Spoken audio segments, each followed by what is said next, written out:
Years ago, there were two young men working the night shift inside an old manufacturing plant on the edge of a small river town. The building was loud, the air smelled like oil, and every evening at 6 o'clock, the machines came alive. Their names were Daniel and Marcus. Both were 20 years old. Both earned the same wage. Both rented tiny apartments. Neither had money. Neither had connections. If you had walked into that factory during their first week, you would have believed their futures would look identical. 15 years later, they did not. Daniel still lived paycheck to paycheck. His credit cards were full.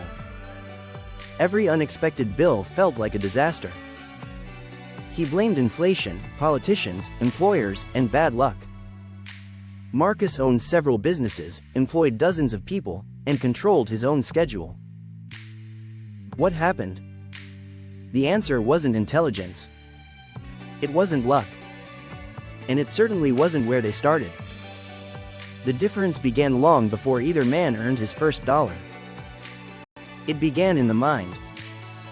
The first shift happened when Marcus stopped asking, "Why is this happening to me?"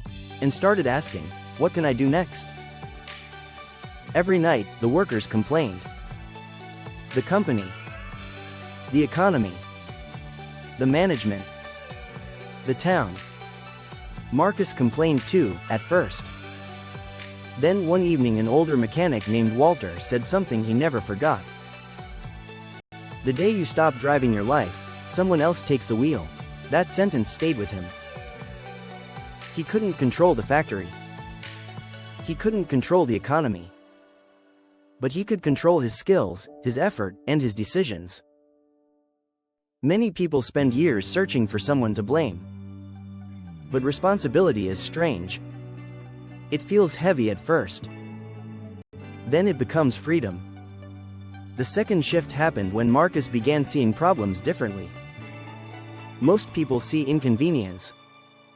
Opportunity-minded people see unmet needs. One winter the factory coffee machine broke. Everyone complained. Marcus borrowed a small coffee cart from a relative and started bringing coffee to workers before each shift. He made very little money. But he learned something important. People will always pay for solutions. Money rarely chases people. It follows value. The larger the problem you solve, the larger the reward often becomes. Instead of asking, "How do I make money?" Marcus began asking, "What problem can I solve?" That single question changed everything. The third shift involved patience. Daniel bought things that made him feel successful. A newer truck. Expensive shoes. The latest phone. None of these purchases were terrible. But they consumed every raise he received. Marcus looked wealthy on paper long before he looked wealthy in real life. He drove older vehicles. He lived modestly. He invested in courses, equipment, and skills. He understood something difficult. A dollar spent today disappears. A dollar invested may return many times. Most people want to look rich. Very few are willing to become rich slowly. The fourth shift happened when things went wrong. And they always do. Marcus started a small online business that failed. He lost money. He trusted the wrong partner. He made mistakes. Daniel watched these failures and said, "See, that's why I don't take risks." Marcus looked at those same failures and said, "Now I know what not to do." Failure affects everyone. The difference is interpretation.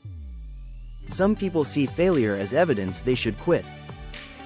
Others see it as tuition. Every mistake becomes a lesson that future success can build upon. You cannot avoid failure. You can only decide whether it becomes your teacher or your excuse. The fifth shift was learning. After work, Daniel wanted to escape. Marcus wanted to understand. He read books. He listened to interviews. He studied sales, psychology, and finance. Not because he loved studying. Because he realized knowledge compounds. A single idea can change a business. One conversation can change a career. One skill can change an income. Most people stop learning when school ends. But the world rewards people who continue educating themselves. Your mind is either growing or shrinking. It never stays still. The sixth shift involved risk. People often imagine successful people as fearless gamblers. But that isn't usually true. Marcus was nervous every time he invested money. He worried every time he started something new. But he asked different questions. What happens if this works? What happens if it fails? Can I survive the loss? He didn't take blind risks. He took calculated ones. Courage is not the absence of fear. It is the willingness to move despite fear. Every meaningful opportunity carries uncertainty. Waiting for complete certainty often means waiting forever. And the final shift involved money itself. Many people have complicated feelings about wealth. Some believe money changes people. Some believe wealthy people must be selfish. Some secretly feel guilty for wanting more. Marcus eventually saw money differently. Money was not the destination. It was a tool. A hammer can build a house or break a window. Money works the same way. It allows people to create, support families, help communities, and build opportunities for others. The goal was never money alone. The goal was freedom. Freedom to choose. Freedom to help. Freedom to build. 15 years after they first walked into that factory, Daniel and Marcus met for coffee. The factory had closed years earlier.